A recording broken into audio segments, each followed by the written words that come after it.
Hey, everybody. Welcome to what is this? Episode 5 of the For Profit Blogging Videocast. I'm Joe Saul-Sehy, Average Joe Money on Twitter, and from For Profit Blogging and Stacking Benjamins. And here is my partner in crime, the one and only Kathleen. Hello. We've had a fun week this week. We've had a fun week this week. And by fun, if for those of you that don't know Kathleen and I yet, we're incredibly sarcastic. Yeah. And we like to have fun by breaking our websites.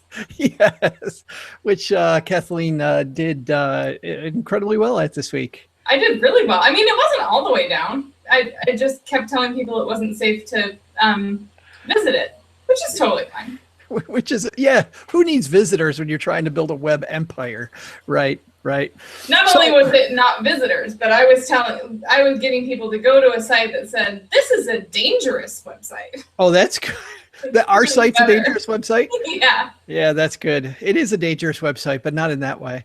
Not in that way. So let's talk about changing over into a storefront type operation, because we had to make that move this week. Why did we have to make that move? Number one, why should people want to make that move? Well, if you're going to be selling anything online, you want to have a secure site. So what Joe was talking about was, I had the opportunity to add a secure socket layer, an SSL, to our website, which meant that,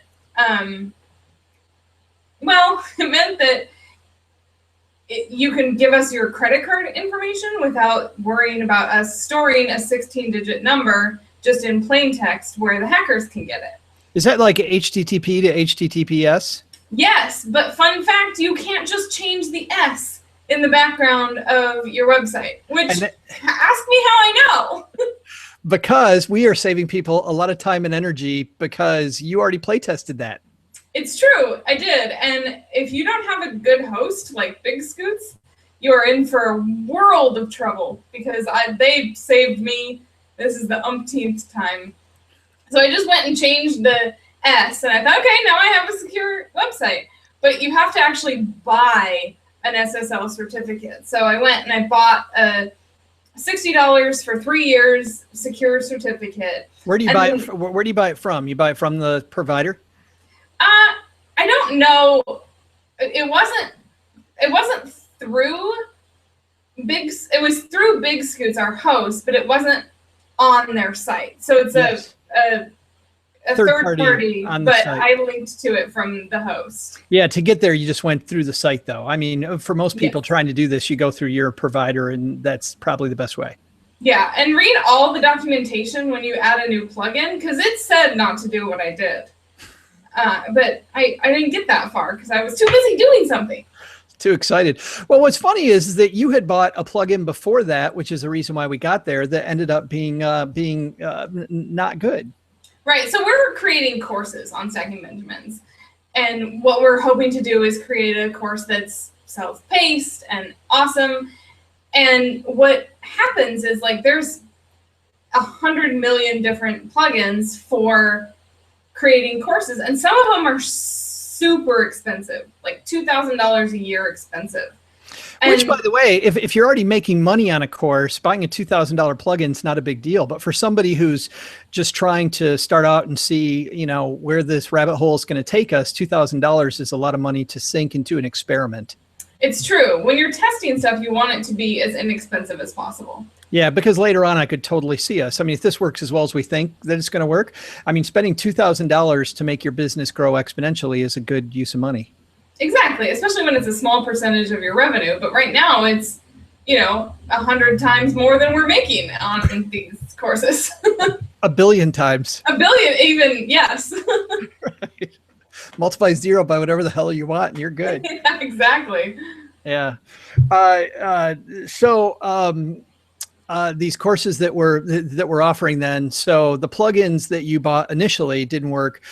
So why to lead to the storefront? I don't understand why we went from just having the ability to have the course online on our site and then sending it to people to PayPal to why we had to make the SSL switch. Well, so I guess we didn't have to, but the limitation I kept finding was with these course creation things. So I'm really comfortable creating blog posts and WordPress pages. And so what we bought was Memberful.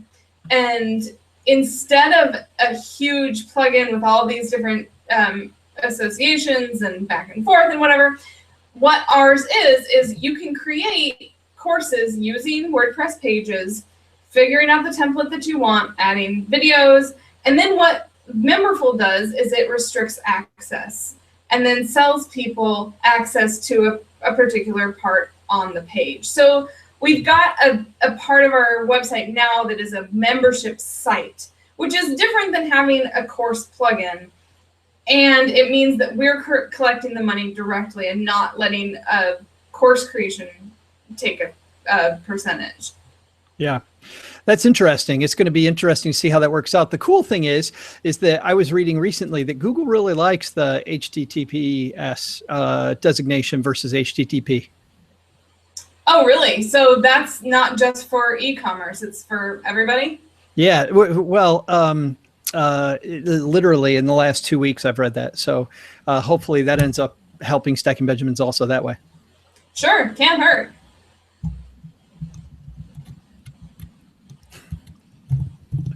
I just unplugged my myself. I got so animated that I took these babies off, which is, last week, the whole reason we have these on is because we had the monster echo at the end. So okay, that's cool. So we'll tell people how that goes. Yep. Stay tuned. But I think the lesson so far this week is you just can't add an S. No, you just can't add an S. Lesson learned. Let me spend that 9 hours stressing about it so you don't have to. Hey, great new stuff on the website, by the way, for profit blogging. We don't know what we're doing when it comes to this area, which is why on these videos we try to share kind of as we learn, which is cool. But we had a couple cool experts come by and give us some great sponsored posts. The first one was Ann. Talk about Ann's post for a second. Oh, they're not sponsored though. we didn't pay them to be on. I didn't say sponsored, did I? Yeah, it's okay. oh, I'm sorry. I meant guest posts. No, we had friends who know what they're doing come post on our site. And Anne told us how she doubled her traffic using Pinterest. That's and one of her tips that you like the best? Create Pinterest specific images. Yeah, that's good. And then Jared, who has the fairly new podcast called Flip, where he's flipping houses, and he's chronicling how he's flipping houses. He actually came by and gave us 2 pieces. One was just his background and how he got to 25,000 downloads fairly quickly. And the next was kind of the steps to build a business around his podcast. Yeah, I loved the second post. It was huge. And it was not just what he did, but what you should do if you're thinking about starting a podcast. Yeah, if you've got an area of expertise, by the way, and you want to write about it, feel free to write to us here, either Kathleen at Stacking Benjamins, Joe at Stacking Benjamins, and we'll be happy to talk to you about writing on for-profit blogging about whatever your area of expertise is that you'd like to share. It'd be fun to create, Kathleen, a community of people kind of helping each other avoid the train wreck like adding an S. Yeah, exactly. That would be awesome. So send us an email. I know. All right, everybody. Have a great week. We'll see you next week with more for-profit blogging videocast. Thanks.